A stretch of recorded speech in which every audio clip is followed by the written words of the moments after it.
Konnichiwa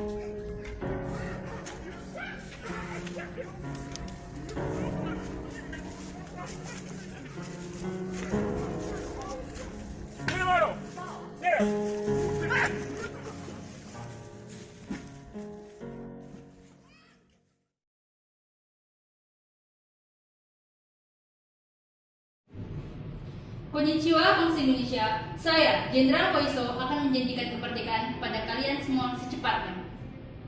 Konnichiwa bangsa Indonesia, untuk memenuhi janji Jenderal Koiso, maka saya akan membentuk Republik Sujumbi Kosakai. Arigato. Cuplikan sidang BPUPKI. Sidang pertama, rapat besar tanggal 29 Mei 1945. Pembicaraan tentang dasar negara Indonesia. Diketuai DRKRT Rajiman Widyodiningrat. Assalamualaikum warahmatullahi wabarakatuh. Waalaikumsalam warahmatullahi wabarakatuh. Terima kasih kami ucapkan kepada saudara-saudara sekalian yang sudah hadir dalam sidang pertama BPUPKI mengenai pembicaraan tentang dasar negara Indonesia. Tuan Ketua yang mulia, rapat yang terhormat. Angkat bicara dalam rapat panitia penyelidikan Indonesia Merdeka ini memberi ingatan kepada kita bahwa kewajiban yang terpikul di atas kepala dan kedua belah bahu kita ialah suatu kewajiban yang sangat teristimewa. Kewajiban untuk ikut menyelidiki bahan-bahan yang akan menjadi dasar dan susunan negara yang akan terbentuk dalam suasana kemerdekaan. Pertama, peri kebangsaan. Tuan Ketua, sekarang sampailah waktu saya akan membicarakan negara kebangsaan Indonesia. Adapun keinginan Indonesia merdeka sekarang memang pada waktu ini mendesak menjadi umum dan semboyan itu dipangku oleh segala lapisan. Di sini keras, di sana mulai meresah. Tetapi juga jikalau sekiranya pelaksanaan Indonesia merdeka itu kini juga tidak nanti melainkan saat ini juga harus dilakukan, maka di antara semboyan dengan berjalannya negara Indonesia itu adalah 3 usaha yang tidak boleh tidak harus dilakukan. Pertama ialah pekerjaan kita anggota panitia mengumpulkan segala bahan-bahan untuk pembentukan negara. Kedua, pengurus Undang-Undang Dasar Negara yang menyusun bahan pilihan itu. Dan ketiga, menjalankan isi hukum dasar negara itu di dalam negara yang lalu terbentuk. Ketiga usaha ini harus diperas menjadi satu paduan. Jikalau sekiranya keinginan rakyat yang tersimpan dalam semboyan Indonesia Merdeka sekarang hendak disesuaikan dengan usaha kita. Kedua, peri kemanusiaan. Tuan Ketua dan rapat yang terhormat, saya rasa sampai kepada soal untuk menerangkan paham Indonesia Merdeka, sebelumnya kita memikirkan dasar dan moral negara Indonesia yang pasti akan datang itu. Maka perlulah kita menyelidiki lebih dahulu sudah sampai kemanakah kemajuan kemerdekaan pada waktu ini. Kita masih mengingat bahwa pergerakan Indonesia Merdeka tidak saja mewujudkan lepas daripada kerajaan Belanda dengan melawan kepada imperialisme Barat dan Amerika, melainkan juga hendak menyusun masyarakat baru dalam suatu negara merdeka. Maka dalam periode sekarang, usaha kemerdekaan masih juga suatu cita-cita yang belum sampai sempurna.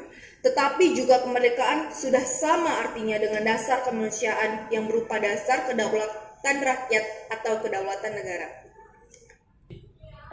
Yang ketiga, peri ketuhanan. Tuhan Ketua, sampailah saya kepada saat untuk membicarakan dasar-dasar negara Indonesia Merdeka yang lain. Kita majukan 3 dasar dari peradaban kita yang berhubungan langsung dengan pembentukan negara. Sebelumnya kita berpindah ke soal itu, maka lebih dahulu kita sekali lagi yakinkan bahwa bangsa Indonesia yang akan bernegara merdeka itu ialah bangsa yang berperadaban luhur dan peradabannya itu mempunyai Tuhan yang Maha Esa. Oleh sebab itu, maka dengan sendirinya kita insaf bahwa negara kesejahteraan Indonesia merdeka itu akan berketuhanan. Yang keempat, peri kerakyatan. Kita mulai dengan dasar agama Islam yang menjadi agama rakyat Indonesia dan yang dalam kitab sucinya Quranul Karim. Tuhan menurunkan beberapa firman berhubungan dengan pembentukan dan pemeliharaan negara. Ya, mulai. Tuan pembicara, saya rasa salah paham. Sebagai diterangkan oleh Tuan Ketua, Tuan Rajiman, tadi yang dibicarakan ialah dasar-dasarnya Indonesia Merdeka. Kalau saya dengarkan yang selanjutnya tadi, ini juga tentang bentuknya Indonesia Merdeka. Kalau sekiranya sudah cukup, hendaklah membicarakan dasar-dasar itu. Sekarang Tuan saya persilahkan. Saya perhatikan dan saya lanjutkan kepada angka ke-9 karena lebih mengenai pokok pembicaraan. Negara rakyat Indonesia menjadi anggota yang berkedaulatan dalam permusyawaratan bangsa-bangsa sedunia.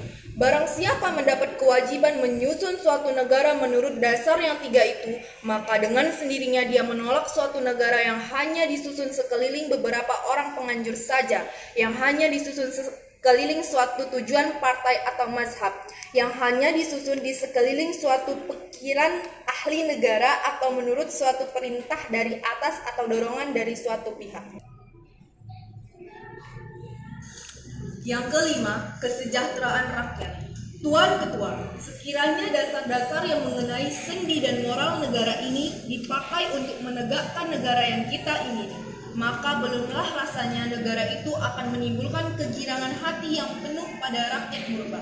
Oleh sebab itu, hendaklah dari sekarang dipikirkan benar-benar supaya negara itu jangan dirasakan sebagai ikatan hukum yang menyempitkan hidup rakyat atau dipandang sebagai satu susunan autokrasi atau oligarki. Saya rasa Tuan menyimpang dari apa yang dimaksudkan. Saya turut perintah itu, walaupun ada keyakinan bahwa dasar negara mengenai juga soal penduduk, karena mengenai susunan pemerintah, dan begitu juga tentang hak tanah. Itu lain hari akan dibicarakan. Jadi, kalau sudah tidak ada lagi tentang dasar Indonesia, saya silahkan hal hak tanah dan lain-lain akan diuraikan nanti. Baiklah Tuan Ketua, walaupun pada permulaan tidak diterangkan apa yang mengenai dasar soal daerah, penduduk dan hak tanah juga terhitung masuk hal pembentukan negara. Saya harap semua takluk kepada pimpinan. Saya turut, walaupun tidak takluk. Saya silahkan melanjutkan pembicaraan. Bentuk negara Indonesia. Tuan Ketua, pembicaraan di atas dilanjutkan dengan keinsafan atas kedahsyatan perang dan kesungguhan waktu. Kedua-duanya rakyat Indonesia merasakan dan mau menahan nasib sekarang ini. Kesungguhan waktu itu dari saat ke saat menebalkan keyakinan dan pendirian hati bahwa hari pelantikan negara sudah dekat. Jikalau pelantikan sudah terlampau, maka bertambahlah di atas dunia suatu anggota keluarga baru yang sudah berumur tua dan berkeadapan luhur. Bangsa Indonesia menjelma kembali setelah menderita perjuangan dan berperang. Kemerdekaan negara itu meliputi daerah yang luas, seluas sebuah benua kepulauan yang subur, makmur, dan tidak ada bandingnya tentang permai dan indah. Rakyat beragama Tuhan dan berkeadapan tinggi jadi bentuk negara Indonesia yang tersusun atas paham unitarisme.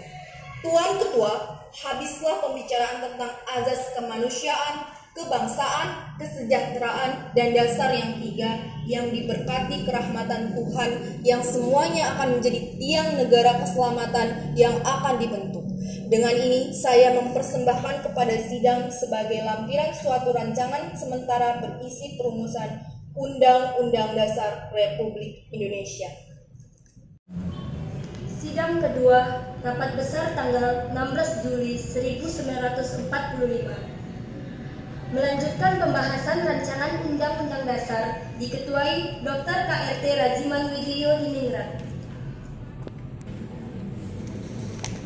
Anggota sekalian yang terhormat, sidang ini dibuka lagi.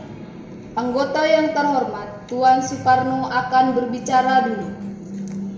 Mulai. Paduka Tuan Ketua yang termulia, saya yakin bahwa banyak di antara anggota-anggota Dokuritsu Zumbi Osakai tadi malam tidak bisa tidur, sebagaimana juga terjadi dengan diri saya.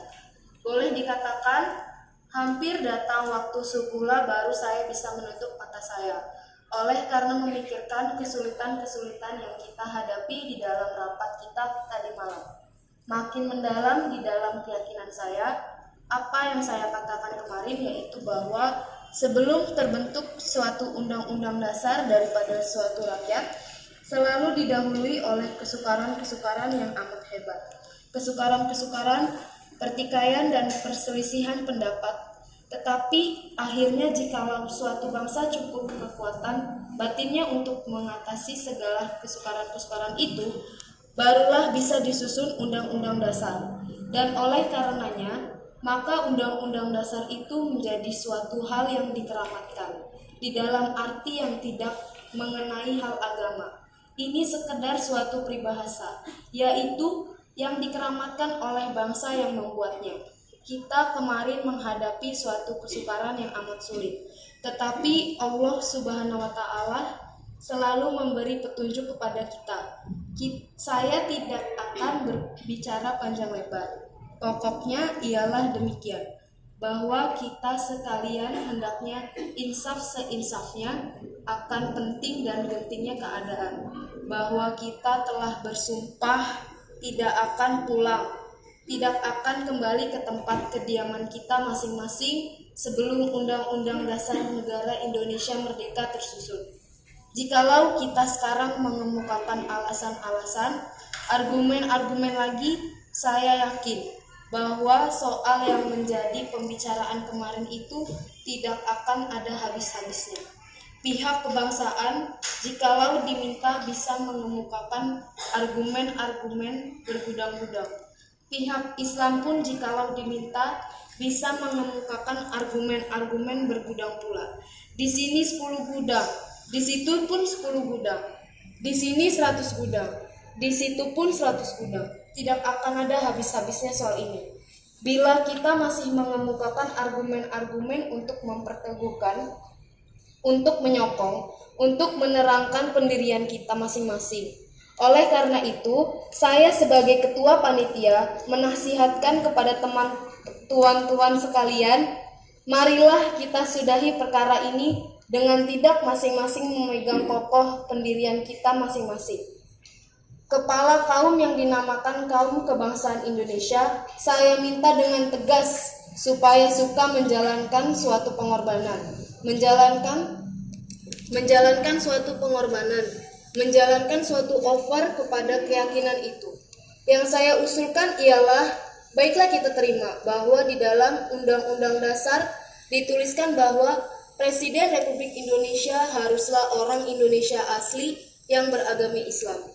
Saya mengetahui bahwa buat sebahagian pihak, kaum kebangsaan ini berarti sesuatu hal yang berarti pengorbanan mengenai keyakinan. Tetapi apa boleh buat? Karena bagaimanapun kita sekalian yang hadir di sini dikatakan 100% telah yakin bahwa justru oleh karena penduduk Indonesia, rakyat Indonesia terdiri daripada 90 atau 95% orang-orang yang beragama Islam. Bagaimanapun, tidak boleh tidak, nanti yang menjadi Presiden Indonesia tentulah yang beragama Islam. Apa boleh buat? Saya minta kepada saudara-saudara yang berdiri atas dasar kebangsaan itu tadi, supaya melepaskan teoritis prinsip ini, mengorbankan teoritis prinsip ini kepada persatuan yang harus lekas kita selenggarakan, agar supaya bisa lekas tersusun Undang-Undang Dasar, agar supaya bisa lekas pula tercapai Indonesia yang merdeka. Inilah permintaan saya kepada saudara-saudara yang berdiri di atas paham kebangsaan. Dengan jalan demikian itulah kita bisa lekas menyusun hukum dasar kita, sehingga bisa lekas mencapai Indonesia merdeka. Saya minta kepada saudara-saudara kaum kebangsaan, jalankanlah offer itu. Tuan-tuan sekalian yang terhormat, Sesudah penjelasan dari Tuan anggota yang terhormat Soekarno itu, sebagai Ketua Panitia yang menyelenggarakan rancangan Undang-Undang Hukum Dasar, saya minta pendirian sekalian anggota tentang perubahan perkataan mengenai Presiden, yaitu bahwa Presiden harus orang asli Indonesia yang beragama Islam. Bagaimanakah tuan-tuan anggota yang terhormat? Usul panitia ialah supaya pasal 4 ayat 1 berbunyi demikian. Presiden ialah orang Indonesia asli yang beragama Islam. Pasal 2 berbunyi Presiden dan Wakil Presiden dipilih oleh majelis dengan suara yang terbanyak. Bagaimana tuan-tuan tentang hal ini? Tuan-tuan sekalian, Tuan Jimukyo Hutio minta yang mufakat berdiri. 3 orang bang.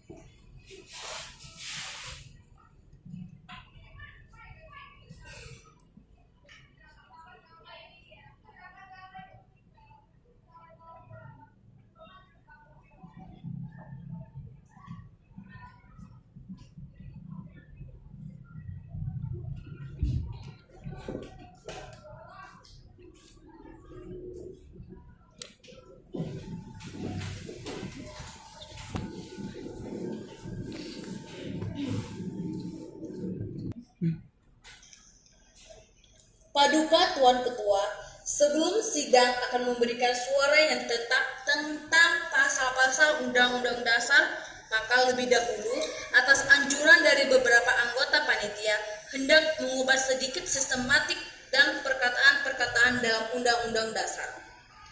Bab 6 menjelaskan tentang Majelis Permusyawaratan Rakyat dan Dewan Perwakilan Rakyat dibagi menjadi 2. Bab 1-nya tetap, bab 2-nya berbunyi tentang Majelis Permusyawaratan Rakyat pada pasal 17 dan 18 menjadi pasal 2 dan 3 dari bab 2. Pasal 2 menjadi pasal 3, pasal 3 menjadi pasal 4, pasal 4 menjadi pasal 5 dan seterusnya. Pasal 13, pasal 20, pasal 21 dan pasal 22 menjadi pasal-pasal bab Dewan Perwakilan Rakyat. Dengan sendirinya nomor-nomor pasal itu juga berubah. Barangkali sudah dimengerti oleh tuan-tuan sekalian. Baik. Ini bab 8 tentang pemerintahan daerah. Pemerintah daerah sebagai kekuasaan pemerintah mengenai hal pemerintahan. Oleh karena sifat itu, lebih baik tidak diubah tempatnya. Perkataan-perkataan itu diubah menjadi berikut. Pasal 2 ayat ketiga yang lama berbunyi jika ada 2 orang wakil presiden dan sebagainya, angka 2 disalin dengan huruf 2. Ini usul anggota yang terhormat Sutarjo. Angka 1 diganti huruf 1 dan angka 2 dengan huruf 2. Pasal 4 yang lama yang tadi juga dengan suara yang hanya disetujui menjadi ayat kedua tentang presiden dan wakil presiden dipilih dan sebagainya. Atas usul Tuan Sutarjo ditambah dengan dan diperhentikan oleh Majelis Permusyawaratan Rakyat. Jadi ditambah dengan diperhentikan. Diperbandingkan dahulu karena ini mengenai dasar. Ada suara yang tidak menyetujui usul Tuan Sutarjo, jadi lebih baik redaksi yang lama. Tuan Ketua, kalau begitu diminta supaya dibicarakan dahulu. Sebetulnya hal ini sudah selesai. Tadi saya katakan bahwa bisa perkataan-perkataan saja dibicarakan. Jadi pembicaraan sudah ditutup. Jangan ditutup. Ya, Diterima oleh panitia. Kami tidak menerima. Begini Paduka Tuan Ketua, panitia menganggap bahwa saran itu tidak mengenai prinsip. Tadi ada suara yang tidak mufakat, dan karena itu lebih baik kita menetapkan redaksi yang lama. Maksimal Tuan Sutarjo sudah termasuk dalam ayat itu. Sudah begitu saja. Lalu masih ada anggota yang terhormat Tan Engkor. Supaya bisa ketiga dari pasal 27 yang lama, yaitu yang kemarin diterima dan yang berbunyi begini. Hukum yang menetapkan kemerdekaan untuk berserikat, berkumpul, dan sebagainya dijadikan pasal sendiri. Jadi pasal 28 menurut hitungan yang lama. Kalimat hukum ditetapkan dengan undang-undang yang tidak eligen. Oleh karena itu, saya menetapkan usulan Tuan Jajadirat supaya hukum yang menetapkan dicoret sehingga pasal itu berbunyi begini.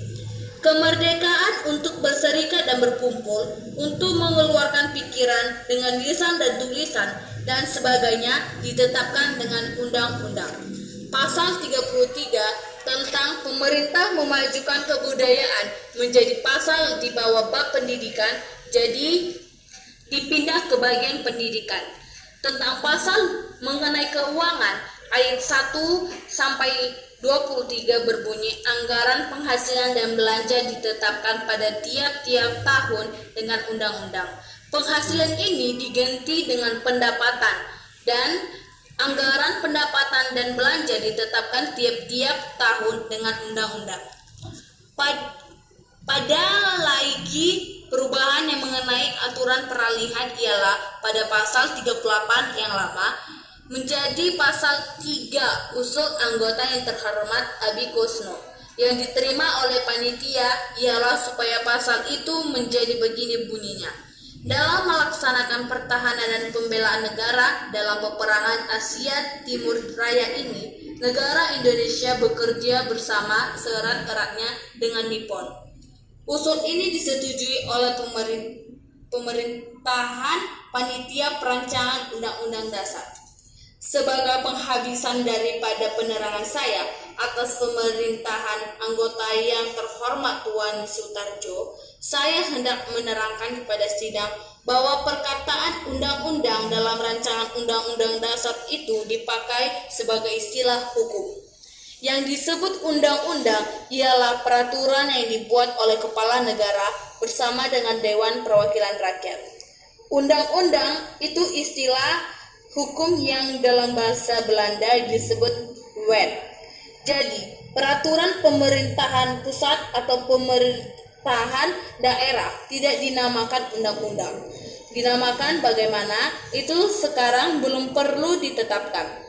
Hanya perlu diterangkan bahwa di mana ada perkataan undang-undang yang dimaksud ialah peraturan kepala negara dengan Dewan Perwakilan Rakyat. Demikian keterangan saya. Tuan-tuan sudah diterima uraian Tuan Supomo ini. Siapa menerima uraian itu? Artikel penghabisan 42 itu menjadi artikel 36. Sebab sebagian daripada nomor-nomor telah dihilangkan, sehingga nomor-nomor dimajukan. Aturan tambahan tidak memakai pasal, jadi perkataan pasal 42 dicopot. Jadi, rancangan ini sudah diterima semuanya. Jadi, saya ulangi lagi. Undang-undang dasar ini kita terima dengan sebulat-bulatnya. Bagaimanakah tuan-tuan? Untuk penyelesaiannya, saya minta dengan hormat supaya yang setuju, yang menerima berdiri.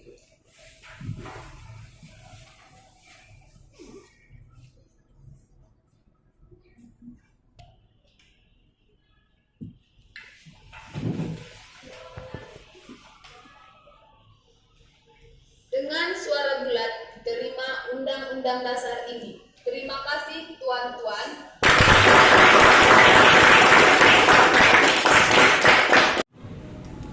Rapat Besar 1 tanggal 31 Mei 1945 tentang pembicaraan dasar negara dan kebangsaan Indonesia diketuai oleh Dr. KRT Rajimat Widyo Diningrat.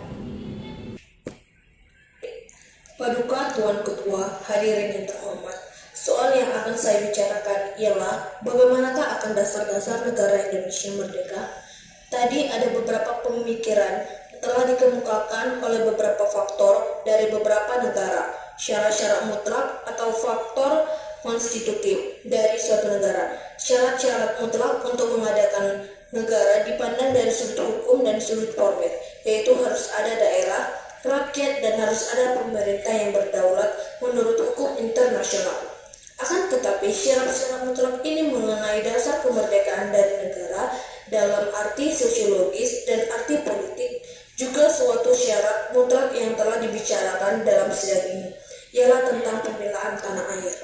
Maka pembelaan tanah air sangat penting adanya, dan tentang ini saya setuju dengan nasihat-nasihat dan anjuran-anjuran dari pihak pemerintah bala tentara, yaitu Paduka Tuan Sumut Butyo yang telah dimuat dalam surat kabar Asia Raya, dan setuju juga dalam pemandangan yang baru tadi diuraikan oleh anggota yang terhormat Tuan Abdullah Qadir. Tentang syarat mutlak lainnya, pertama, tentang daerah saya mufakat dengan pendapat yang mengatakan pada dasarnya Indonesia yang harus meliputi batas Hindia Belanda.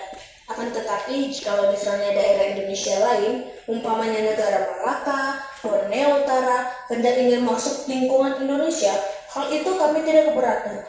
Sudah tentu itu bukan kita saja yang akan menentukan, akan tetapi juga pihak saudara-saudara yang ada di Malaka dan di Borneo Utara. Tentang syarat mutlak yang kedua, hal rakyat sebagai rakyat Tionghoa, India, Arab yang telah berturun-temurun tinggal di Indonesia dan sebagai baru saja diuraikan oleh anggota yang terhormat Dahler mempunyai kehendak yang sungguh-sungguh untuk turut bersatu dengan bangsa Indonesia yang asli, harus diterima sebagai warga negara dengan diiri kebangsaan Indonesia. Yang penting juga kita harus menjaga supaya tidak ada double order dan scape, dan menjaga jangan ada scapegoating. Hal ini sebagian tergantung juga dari sistem undang-undang dari negara lain-lain. Sebagai pokok-pokok dasar kewarganegaraan Indonesia ialah ius sanguinis atau prinsip keturunan dan ius soli atau prinsip teritorial. Syarat mutlak yang ketiga ialah pemerintah daulat menurut hukum internasional. Jikalau kita hendak membicarakan tentang dasar sistem pemerintah yang hendak kita pakai untuk negara Indonesia, maka dasar sistem pemerintah itu tergantung kepada state side, kepada brigade state atau negara yang hendak kita pakai untuk pembangunan negara Indonesia. Menurut dasar apa negara Indonesia akan didirikan? Oleh anggota-anggota yang terhormat Muhammad Hatta dan lain-lain, pembicara ditemukan 3 soal, ialah pertama, apakah Indonesia akan berdiri sebagai persatuan Indonesia atau negara serikat atau sebagai persekutuan negara? Kedua, dipersoalkan perhubungan antara negara dan agama. Dan ketiga, apakah republik atau monarki? Menurut pandangan saya, hadirin terhormat, sebelumnya kita membicarakan soal persatuan negara atau negara serikat, republik atau monarki. Terlebih dahulu kita harus membicarakan soal yang disebut negara itu. Negara menurut dasar pengertian apa? Oleh karena segala pembentukan susunan negara itu tergantung daripada dasar pengertian negara tadi. Tentang persatuan negara atau negara serikat atau negara republik, itu sebetulnya menurut pendapat saya soal bentuk susunan negara. Maka sekarang saya hendak membicarakan dasarnya negara Indonesia merdeka. Negara menurut dasar pengertian state apa? Sebagai tuan-tuan telah mengetahui, dalam ilmu negara kita mendapati beberapa teori, beberapa aliran pemikiran tentang negara.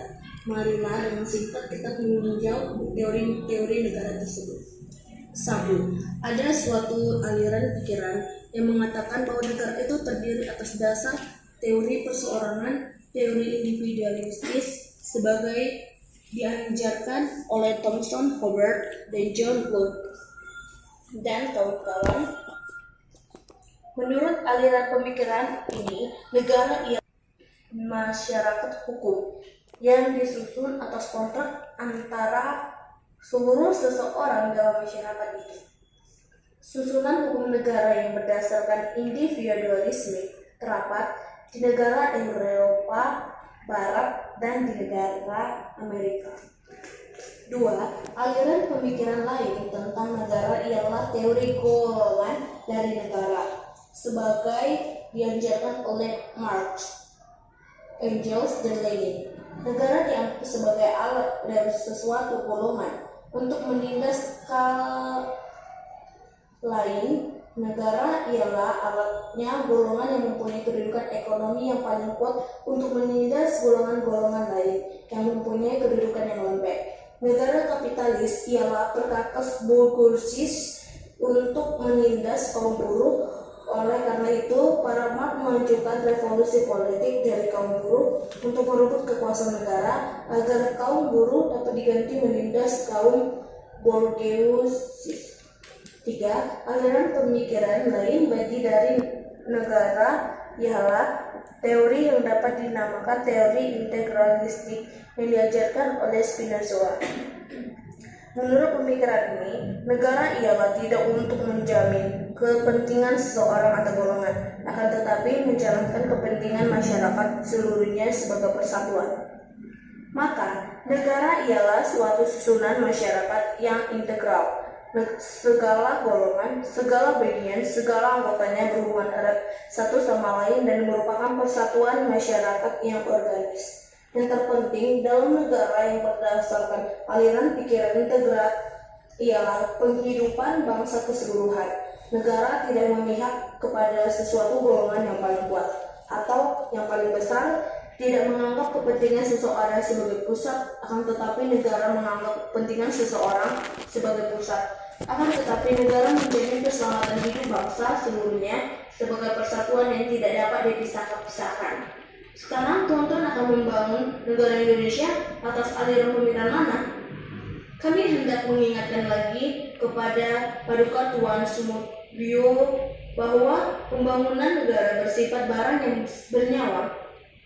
Oleh karena itu, corak dan bentuknya harus disesuaikan dengan keadaan umum pada masa sekarang dan harus mempunyai keistimewaan yang sesuai kehendak umum tadi. Kecuali Paduka Tuan Sumobyo juga memberi nasihat, janganlah kita meniru belaka atau susunan negara lain. Contoh-contoh dari negara lain hendaknya menjamin peringatan saja, supaya bangsa Indonesia jangan sampai mengulang kegagalan yang telah dialami bangsa lain, atau paling banyak hanya mengambil contoh-contoh yang sungguh patut dipandang teladan. Sungguh benar, dasar dan bentuk susunan dari suatu negara itu berhubungan erat dengan riwayat dan lembaga sosial dari negara itu. Berhubungan dengan itu, apa yang baik dan adil untuk sesuatu negara belum tentu baik dan adil untuk negara lain, oleh karena keadaan tidak sama. Tiap-tiap negara mempunyai keistimewaan sendiri-sendiri berhubungan dengan riwayat dan corak masyarakatnya.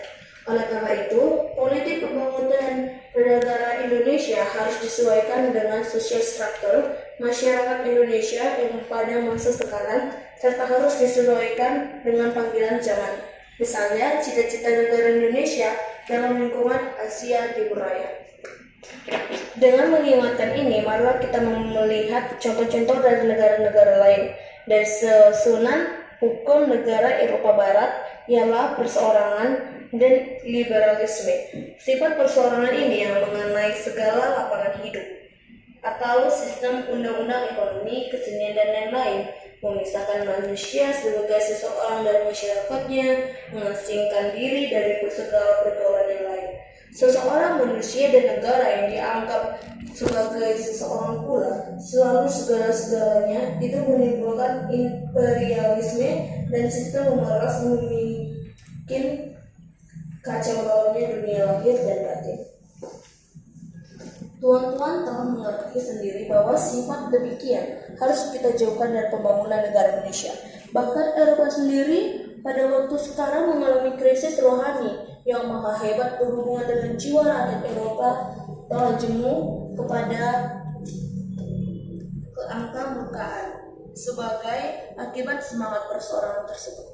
Dari susunan negara Soviet pada masa sekarang ialah diktator dari proletariat. Boleh jadi dasar itu sesuai dengan keistimewaan pada sosial dari negara Rusia. Akan tetapi dasar pengertian negara itu bertentangan dengan sifat masyarakat Indonesia asli. Tuan-tuan yang terhormat, dari aliran pemikiran nasional sosial ialah prinsip persatuan antar pimpinan dan rakyat dan prinsip persatuan dalam negara seluruhnya cocok dengan aliran pikiran ketimuran. Kita sekarang menjamin negara Asia, ialah dasar negara Dai Nippon. Negara Dai Nippon berdasar atas persatuan lahir dan batin yang kekal antara Yang Mulia Raja Tennohika, negara dan rakyat Nippon seluruhnya. Tenno adalah pusat rohani dari seluruh rakyat. Negara bersandar atas kekurangan keluargaan. Keluarga Tenno yang dinamakan Koitsu ialah keluarga yang utama. Maka, semangat kebatinan, struktur kerohanian dari bangsa Indonesia bersifat dan bercita-cita persatuan hidup, persatuan Kawolu dan Gusti, yaitu persatuan antara dunia luar dan dunia batin, antara mikrokosmos dan makrokosmos, antara rakyat dan pemimpinnya. Manusia sebagai seseorang tidak terpisah dari seseorang lain atau dari dunia luar, golongan-golongan manusia, malah segala golongan makhluk. Segala sesuatu bercampur dan bersangkutan paut, segala sesuatu berpengaruh-pengaruhi, dan kehidupan mereka bersangkut paut. Inilah ide totaliter, ide integralistik dari bangsa Indonesia yang berwujud juga dalam susunan tata negara yang asli. Menurut sifat tata negara Indonesia yang asli, yang zaman sekarang pun masih dapat terlihat dalam susunan desa baik di Jawa maupun di Sumatera dan kepulauan-kepulauan Indonesia lain. Maka para pejabat negara ialah pemimpin yang bersatu jiwa dengan rakyat, dan para pejabat negara senantiasa berjiwa memegang teguh persatuan dan keseimbangan dalam masyarakatnya. Kepala desa atau kepala rakyat berwajib menyelenggarakan keinsafan, keadilan rakyat, harus senantiasa memberi bentuk kepada rasa keadilan dan cita rakyat. Oleh karena itu, kepada kepala rakyat atau pemegang adat atau kata pepatah Minangkabau senantiasa memperhatikan segala gerak-gerik dalam masyarakatnya. Untuk maksud itu, senantiasa bermusyawarah dengan rakyatnya atau dengan kepala-kepala keluarga dalam desanya agar supaya pertalian batin antara pemimpin dan rakyat seluruhnya senantiasa terpelihara. Dalam susunan persatuan antara rakyat dan pemimpinnya, antara golongan-golongan rakyat satu sama lain, segala golongan diliputi oleh semangat gotong royong, semangat kekeluargaan.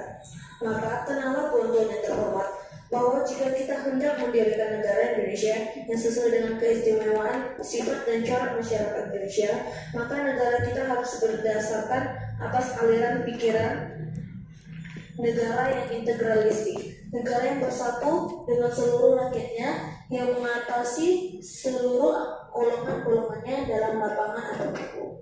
Menurut aliran pikiran ini, kepala negara dan badan-badan pemerintahan lain harus bersifat pemimpin yang sejati, menunjukkan jalan ke arah cita-cita luhur yang diidam-idamkan oleh rakyat. Negara harus bersifat badan penyelenggara, badan pencipta hukum yang timbul dari hati sanubari rakyat seluruhnya.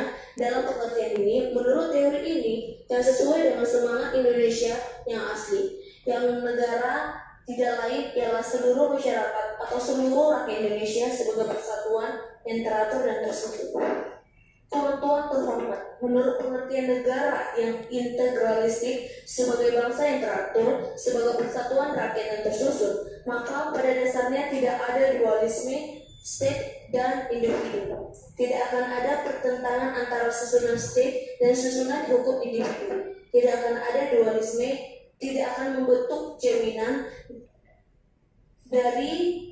oleh karena individu tidak lain ialah suatu bangsa organik dan state yang mempunyai kedudukan dan kewajiban tersendiri untuk turut penyelenggaraan kemuliaan state dan kebahagiaan state, bukan suatu badan kekuasaan atau raksasa politik yang berdiri di luar lingkungan suasana kemerdekaan seseorang.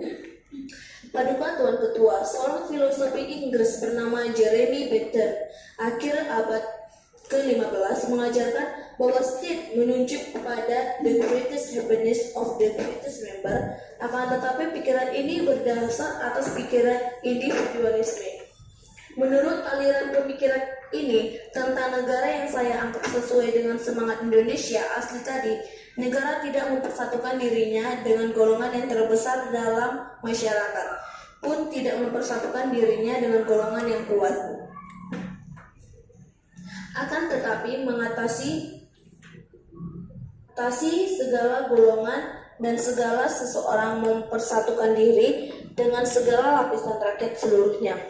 Tuan-tuan yang terhormat, hendaknya jangan salah paham. Teori negara integralistik atau negara teori liter ini telah berarti bahwa negara tidak akan memperhatikan adanya golongan-golongan sebagai golongan atau tidak akan memperdulikan manusia sebagai seseorang. Bukan itu maksudnya. Aliran pikiran ini mempunyai sifat konkret dan real, tidak mengabstrak segala keadaan. Negara persatuan tidak berarti bahwa negara atau pemerintah akan menarik segala kepentingan masyarakat ke dirinya untuk dipelihara sendiri, akan tetapi menurut alasan-alasan yang dominan akan membagi-bagi kewajiban negara kepada badan-badan pemerintahan di pusat dan di daerah masing-masing, atau akan memasrahkan segala sesuatu hal untuk dipelihara oleh sesuatu golongan atau sesuatu orang menurut masa dan tempat soalnya.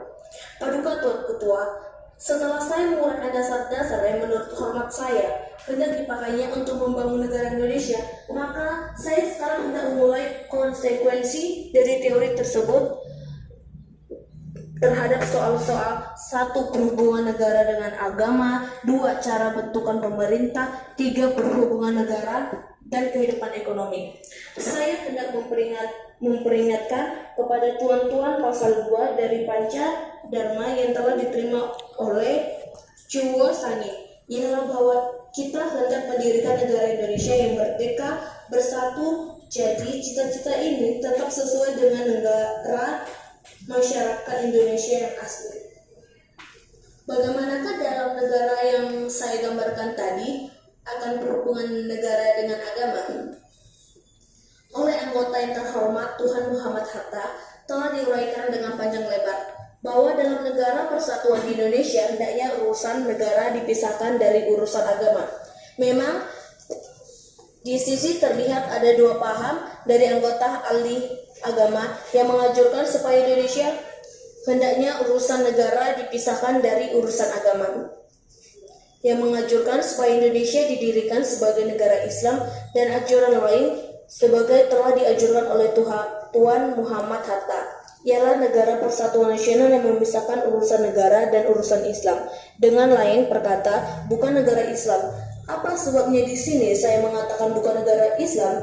Perkataan negara Islam lain artinya dari perkataan negara berdasarkan atas cita-cita luhur dari agama Islam. Apakah perbedaan akan saya terangkan? Dalam negara yang tersusun sebagai negara Islam, negara tidak bisa dipisahkan dari agama. Negara dan agama adalah satu, bersatu padu. Islam, sebagaimana tuan-tuan telah mengetahui, ialah suatu sistem agama, sosial, dan politik yang berdasarkan atas Al-Quran sebagai pusat sumber dari segala susunan hidup manusia Islam. Telah diuraikan bahwa negara Turki sekarang kita melihat lagi contoh-contoh dari negara lain sebelumnya, tahun 1924 Masehi, ialah negara Islam semata-mata. Semenjak tahun 1924, Turki mengganti sifat negaranya dan bukan menjadi negara Islam lain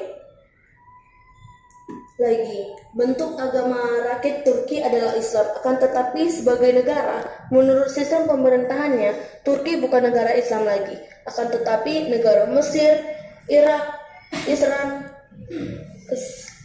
Saudi Arabia ialah negara-negara Islam. Apakah kita hendak mendirikan negara Islam di Indonesia? Tadi saya mengingatkan anjuran dari pemerintah bahwa kita jangan meniru belaka contoh-contoh dari negara lain. Akan tetapi, hendaklah tuan-tuan mengingat kepada keistimewaan masyarakat Indonesia yang nyata. Lanjutan rapat besar 1 tanggal tanggal 1 Juni 1945 pembicaraan tentang dasar negara Indonesia. Paduka Tuan Ketua yang mulia, sudah 3 hari berturut-turut anggota-anggota Dokorce Zumbi Pasakai mengeluarkan pendapat-pendapatnya. Maka sekarang saya mendapat kehormatan dari Paduka Tuan Ketua yang mulia untuk mengemukakan pula pendapat saya. Saya akan menetapi permintaan Paduka Tuan Ketua yang mulia minta kepada sidang Dokorce Zumbi Pasakai untuk mengemukakan dasar Indonesia Merdeka. Dasar inilah nanti akan saya kemukakan di dalam pidato saya ini. Maaf beribu maaf, banyak anggota telah berpidato dan dalam pidato mereka itu diutarakan hal-hal yang sebenarnya bukan permintaan Paduka Tuan Ketua yang mulia, yaitu bukan dasarnya Indonesia yang merdeka. Kemarin kalau tidak salah, Saudara Ki Bagus Hadikusumo atau Tuan Mudandar mengatakan tentang persatuan antar orang dan tempat, yaitu persatuan antara manusia dan tempatnya. Pemerintahnya kemudian diakui oleh salah satu negara yang lain. Yang merdeka inilah yang sudah bernama merdeka. Tidak peduli rakyat dapat baca atau tidak. Tidak peduli rakyat hebat ekonominya atau tidak. Tidak peduli rakyatnya bodoh atau pintar. Asal menurut hukum internasional mempunyai syarat-syarat suatu negara merdeka, yaitu ada rakyatnya, ada buminya, dan ada pemerintahannya. Sudahlah ia merdeka. Janganlah kita gentar, lantas mau menyelesaikan dahulu 1001 soal yang bukan-bukan. Sekali lagi saya bertanya, mau merdeka apa tidak?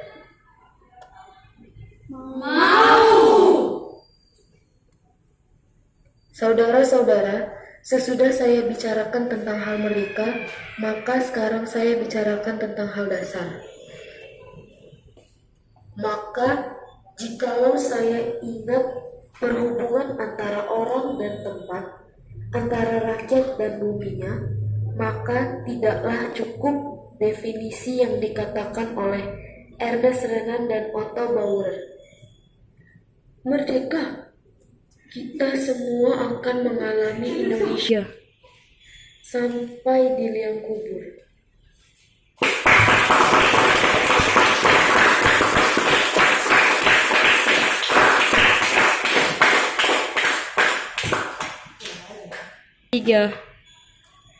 Saudara-saudara, kenapa kita sebagai pemimpin rakyat yang mengetahui sejarah menjadi gentar?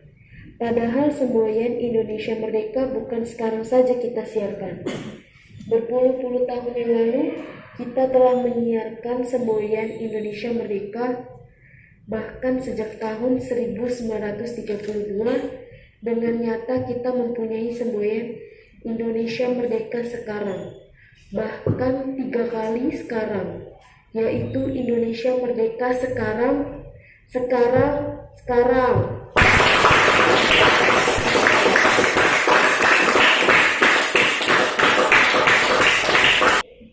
Saudara-saudara, pemuda-pemuda yang 2 miliun semuanya bersemboyan Indonesia Merdeka sekarang.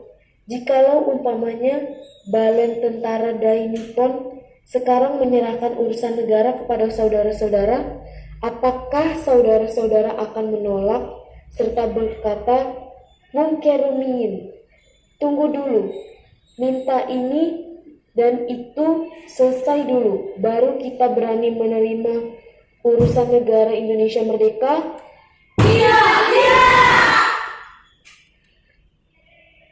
Saudara-saudara, kalau umpamanya pada saat sekarang ini Balen Tentara Dai Nippon menyerahkan urusan negara kepada kita, maka 1 menit pun kita tidak akan menolak.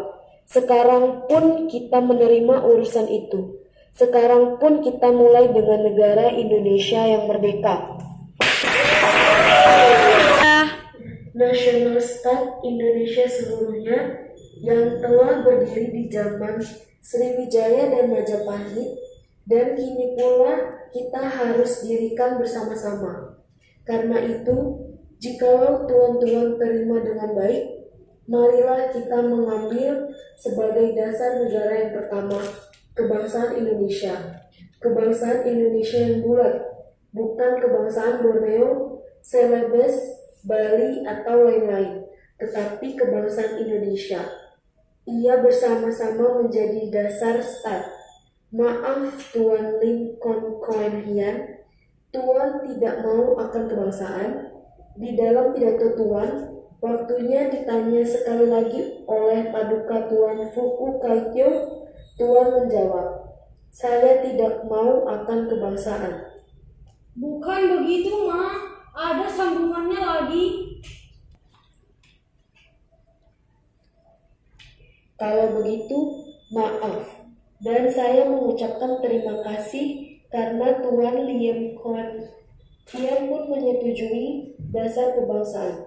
Saya tahu bahwa banyak orang-orang Tionghoa fasik yang tidak mau akan dasar kebangsaan karena mereka memeluk paham kosmopolitisme yang mengatakan tidak ada kebangsaan, tidak ada bangsa Tionghoa. Bangsa Tionghoa dahulu banyak yang kena penyakit kosmopolitisme sehingga mereka berkata bahwa tidak ada bangsa Tionghoa, tidak ada bangsa Arab, tetapi semuanya mensyihid. Tetapi Dr. Sun Yat-sen bangkit memberi pengajaran kepada rakyat Tionghoa bahwa ada kebangsaan Tionghoa.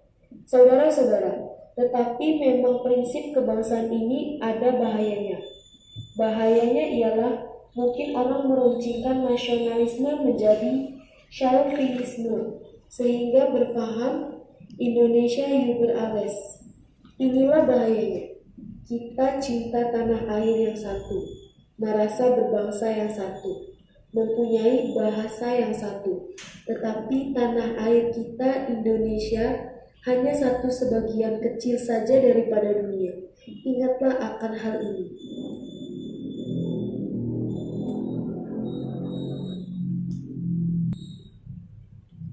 Saya seorang nasionalis, tetapi kebangsaan saya adalah kemanusiaan. My nationalism is humanity. Kebangsaan yang kita anjurkan bukan kebangsaan yang menyendiri, bukan chauvinisme sebagai dikobar-kobarkan orang di Eropa yang mengatakan Deutschland über alles. Tidak ada yang setinggi Jerman, yang katanya bangsanya Minulio, berambut jagung dan bermata biru, bangsa Arya, yang dianggapnya tertinggi di dunia, sedangkan bangsa-bangsa lain tidak ada harganya. Jangan kita berdiri di atas asas demikian. Tuan-tuan, jangan berkata bahwa bangsa Indonesia lah yang terbagus dan termulia, serta meremehkan bangsa lain. Kita harus menuju persatuan dunia, persaudaraan dunia. Kita bukan saja harus mendirikan negara Indonesia merdeka, tetapi kita menuju pula kepada kekeluargaan bangsa-bangsa. Justru inilah prinsip saya kedua. Inilah filosofis prinsip yang kedua yang saya usulkan kepada tuan-tuan yang boleh saya namakan internasionalisme. Tetapi jikalau saya mengatakan internasionalisme, bukanlah saya bermaksud kosmopolitisme yang tidak mau adanya kebangsaan, yang mengatakan tidak ada Indonesia, tidak ada Nippon, tidak ada Jerman, tidak ada Inggris, tidak ada Amerika, dan lain-lainnya. Internasionalisme tidak dapat hidup subur kalau tidak berakar di dalam bumi internasionalisme. Nasionalisme tidak dapat hidup subur kalau tidak hidup di dalam taman sarinya internasionalisme. Jadi dua hal ini, saudara-saudara, prinsip satu dan prinsip dua yang pertama-tama saya usulkan kepada tuan-tuan sekalian adalah bergandengan erat satu sama lain. Kemudian, apakah dasar yang ketiga? Dasar itu ialah dasar mufakat, dasar perwakilan dasar permusyawaratan. Negara Indonesia bukan satu negara untuk satu orang, bukan satu negara untuk satu golongan, walaupun orang kaya, tetapi kita mendirikan negara semua untuk semua, satu untuk semua, semua untuk satu. Saya yakin bahwa syarat mutlak untuk kuat negara Indonesia ialah permusyawaratan perwakilan. Prinsip nomor 4. Sekarang saya usulkan. Saya di dalam 3 hari ini belum mendengarkan prinsip itu, yaitu prinsip kesejahteraan. Prinsip tidak akan ada kemiskinan di dalam Indonesia yang merdeka. Saya katakan tadi, prinsip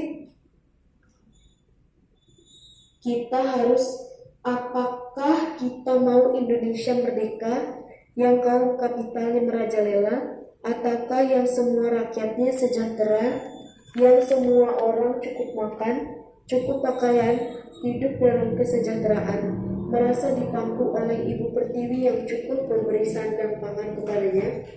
Saudara-saudara, saya usulkan kalau kita mencari demokrasi, hendaknya bukan demokrasi barat, tetapi permusyawaratan yang memberi hidup, yakni politik ekonomis demokratis yang mampu mendatangkan kesejahteraan sosial. Saudara-saudara, badan permusyawaratan yang kita akan buat hendaknya bukan badan permusyawaratan politik demokratis saja, tetapi badan yang bersama-sama dengan masyarakat dapat mewujudkan 2 prinsip politik, tripartite dan sosial tripartite. Saudara-saudara, apakah prinsip kelima? Saya telah mengemukakan 4 prinsip, yaitu yang pertama, kebangsaan Indonesia, yang kedua, internasionalisme atau perikemanusiaan, yang ketiga, mufakat atau demokrasi, yang keempat adalah kesejahteraan sosial. Prinsip Indonesia merdeka dengan bertakwa kepada Tuhan Yang Maha Esa.